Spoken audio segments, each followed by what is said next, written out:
Well, hello, my YouTube fellas and gals. So, if you're new to my channel, I sell books. I own a used bookstore. And I also ship, and I do it media. You can get a hold of me at Minda's Bookstore and more on Facebook, or you can email me at tammysmakeuptreats@gmail.com if you're interested in any of these books today. They are $2.50 each. So with that, we are on lot number 6. This is called Katie's Terror by David Fisher. This is a 1982 copyright. This is what the book looks like, the cover. It's a little bent though. That's what the book looks like. It's got a little foxing on the edge of the pages because it is 1982. And this is what it's about. Katie McGregor Townsend is an actress turned librarian who now works in one of the most prestigious libraries in America, that enormous edifice of culture and information located at 5th Avenue and 42nd Street in New York. In her spare time, Katie investigates murder cases by using the files in the library. After solving 2 cases, she is asked to appear on Morning in America, and then the mysterious phone calls begin. I want to kill you, pinpricks of pain, as I put my hands around your throat and squeeze. You can't hide from me. I'm always there. I will follow you.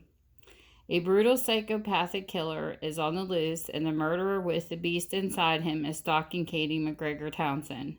You are in terrible danger, says Madame Zillardi, a psychic whom Katie met on the Morning in America show. In fact, the madam is convinced that the danger lies in Detective Wally Guilford, who has become Katie's personal bodyguard. And where is Katie's lover, Peter, when she so desperately needs him? And why has Peter developed a terrible fear of Katie? As the novel is about to reach its chilling climax, Katie decides to do some research on the psychology of maniacal killers. She is working after hours in the great cavernous stacks. Suddenly the beast emerges. Only one man can save her, the detective who was assigned to protect her and who has now come to love her. Katie's Terror is a spine-tingling thriller. So this sounds like a doozy. This is book number 1. Book number 2, we have, what a name, Snobbery with Violence by Marion Chesney. This is a 2003 copyright. That's what the book looks like. It's got a little marker on a name tag right there. And this is what it's about. When a marriage proposal appears imminent for beautiful, if rebellious Lady Rose's Summer, her father wants to know if her suitor's intentions are honorable. He calls on Captain Harry Cathcart, the impoverished younger son of a baron, to do some intelligence work on a would-be fiancé, Sir Geoffrey Blandon. After his success in uncovering Geoffrey's dishonorable motives, Harry fashions a career out of fixing things for a wealthy aristocrat. So when the Marquis of Headley finds one of his guests dead at a lavish house party, he knows just the man to call. But when Harry is caught between his client's desire for discretion and his suspicion that murder may indeed have been committed, he enlists the help of Superintendent Carriage of the Scotland Yard and Lady Rose, also a guest at Lord Headley's. Set in the Edwardian world of parties, servants, and scandals, Snobbery with Violence is a delightful combination of murders, intrigue, and high society. So there you go, book number 2. Book number 3. We have The Brethren, I think it's The Brethren by John Grisham. This is a 2000 copyright. You get some marker there. This is what the book looks like.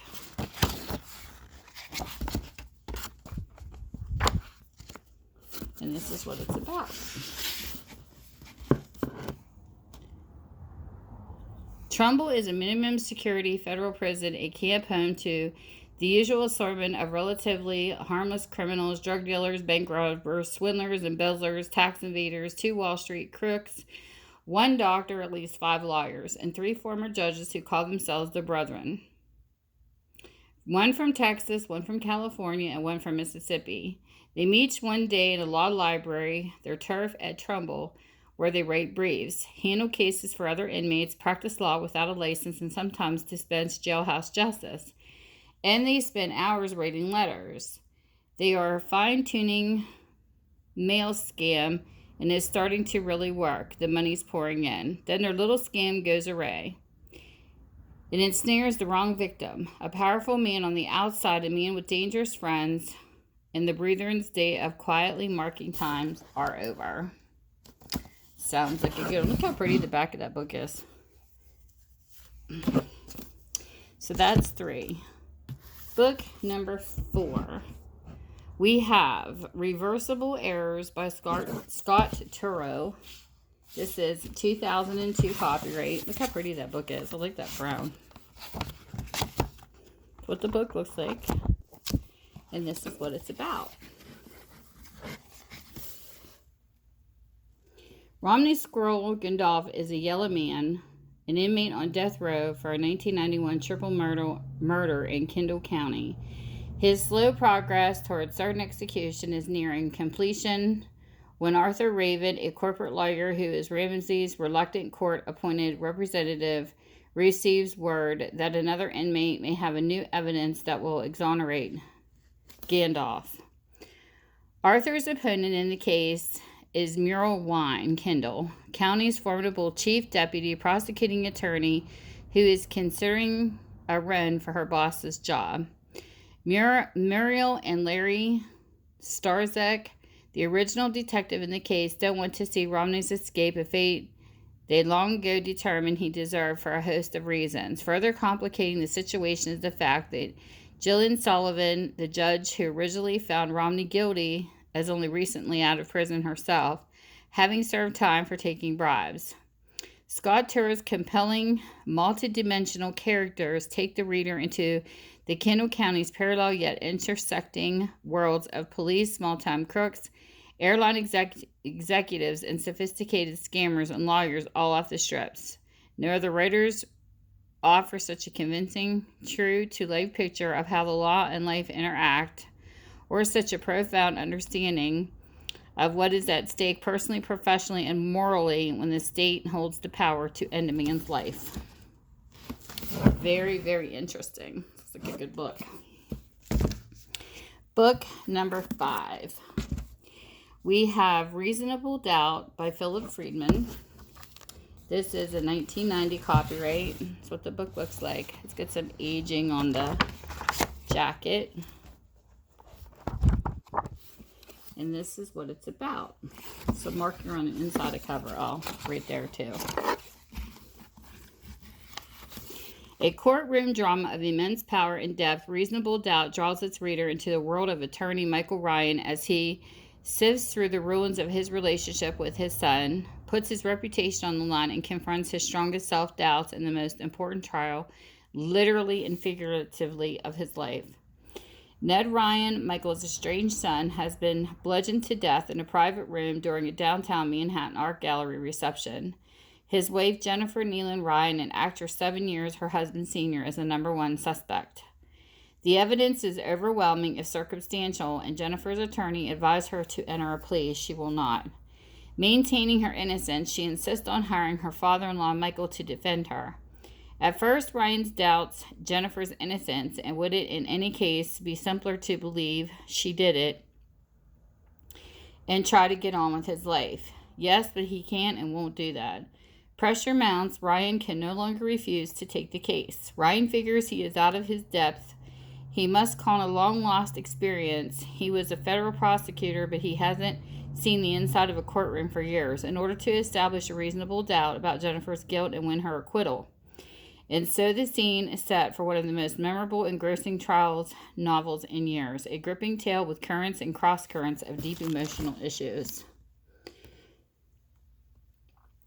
Reasonable Doubt is about the trial of Jennifer Ryan for the murder of her husband, but is also very much about Michael Ryan's struggle through the investigation and trial to come to terms with the son he never had the chance to know in life. Ryan is forced to adopt the painful strategy of digging up his son's worst secrets that may involve illegal or at least unsavory deals, and extramarital affairs, and exposing them all in court.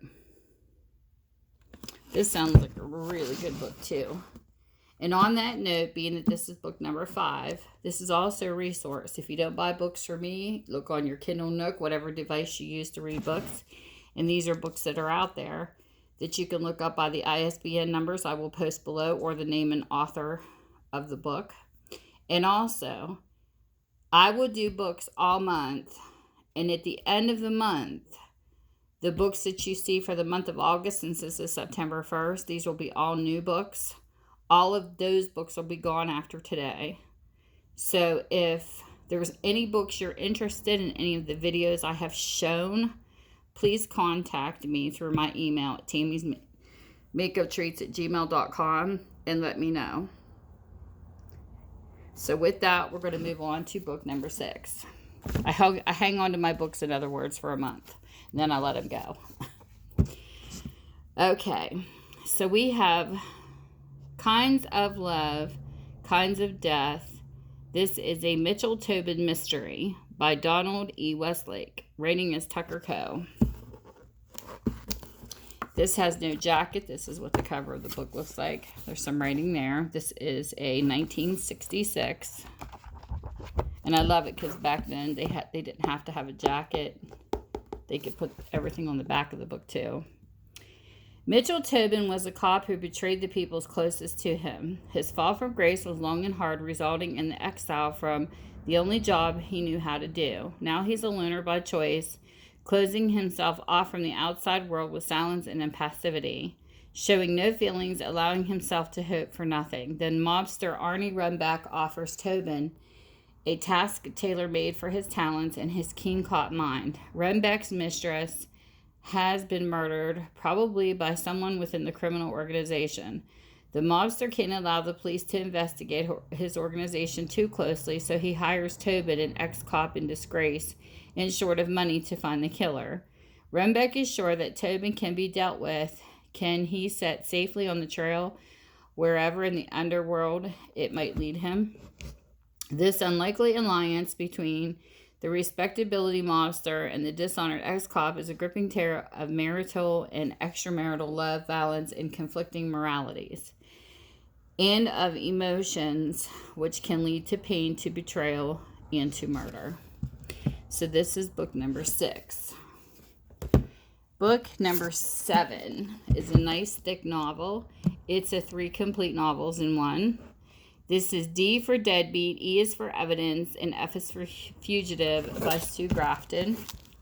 This is a 2001 copyright. That's what the book looks like. It's got some marker right there. Nice, thick read for readers out there. Can't beat 3 books for $2.50. So this is what it's about. Deadbeat is, D is for Deadbeat. He called himself Alvin Lamardo, and the job he had for Kinsey seemed simple: to locate a kid who'd done him a favor and give him a check for $25,000. It was only later, after he stifled her for a retainer, that Kinsey found out his real name was John Daggett, ex-con, liar, drunk, now dead. Without particularly wanting to, Kinsey finds herself drawn into the dead man's life and learns that his so-called accidental death by drowning could have been murder. He certainly had enough enemies, like the families of the 5 people he killed with his wild drunken driving, and much as, sometimes these books are a mouthful, and much as Daggett was a miserable excuse for a human being, Kinsey knows that murder is not an acceptable solution. E is for Evidence. 'Twas the season, and Kinsey was feeling anything but merry when an unexplained check for $5,000 was deposited in her account, leading to the realization that somebody was setting her up to look like she was on the take. There's evidence planted, evidence lost. There's E for Everything. She stands if she can't prove her innocence. She begins to dig as only she can, discovering that her future is intimately tied to one family's past and to the explosive secret it has protected for over 20 years. She follows a trail of murder and leads her down to the front door and the distinct possibility that E could stand for eternal as in eternal rest, hers. F is for fugitive. Floral Beach. It was a sleepy beach town fronting the Pacific where 17 years ago the strangled body of Jean Timberlake, a wild kind of teenager, had been found. A self-confessed killer, Bailey Fowler, was tried, convicted, and released only a year after murder, never to be seen or heard from again. Suddenly, 17 years later, Bailey Fowler is found, and his old sick father hires Kinsey to right a wrong. It was a long shot, but that was Kinsey's specialty, especially when it came to murder. So there you go, 3 in 1. One thing I like about these type of books is they don't continue into another. It's like every book is a different story, even though it's in alphabetical order. Love it. So there you go. Book 7. Book number 8. We have no jacket for this. Look how cool that is. That's embossed with like a silver reflective branches. Anyways, this is a 1984. It is Briarpatch by Ross Thomas. This is what the book looks like. And since it had no jacket or no synopsis on the back, I looked it up and wrote it down. A long-distance call from a Texas city on his birthday gives Benjamin Dill the news that his sister has died in a car bomb explosion. And that's all you get.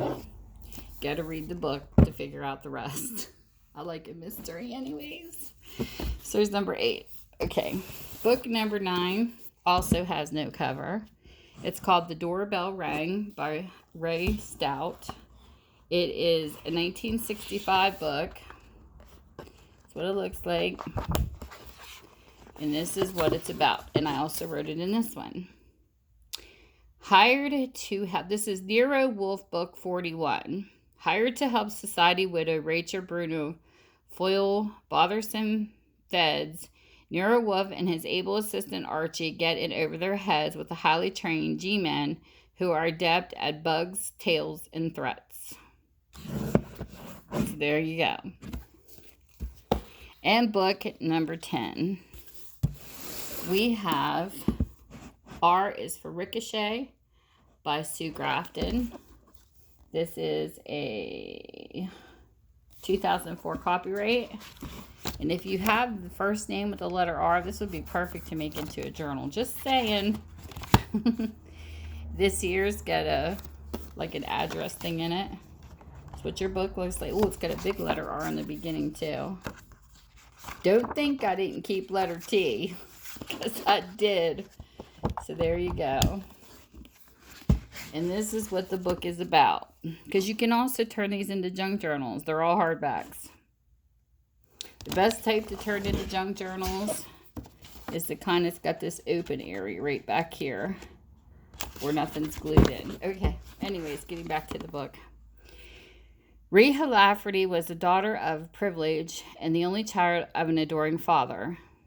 Nord Lafferty was already in his 50s when Reba was born, and he could deny her nothing. Over the years, he quietly settled her many scrapes with the law, but he wasn't there for her when she was convicted of embezzlement and sent to the California Institute for Women.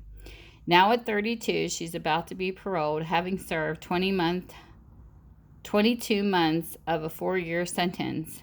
Nord Lafferty wants to be sure she stays straight, stays at home, and away from the drugs, the booze, the gamblers. It seems a straightforward assignment for Kinsey. Babysit Reba until she settles in, make sure she follows all the rules of her parole, maybe all the week's work. Nothing untoward. The woman seems remorseful and friendly, and the money is good. But life is never that simple, and Reva is out of prison less than 24 hours when one of her old crowd comes circling around. So there you go. Book number 10. So with that, whatever time zone you're in, I hope you're having a great one.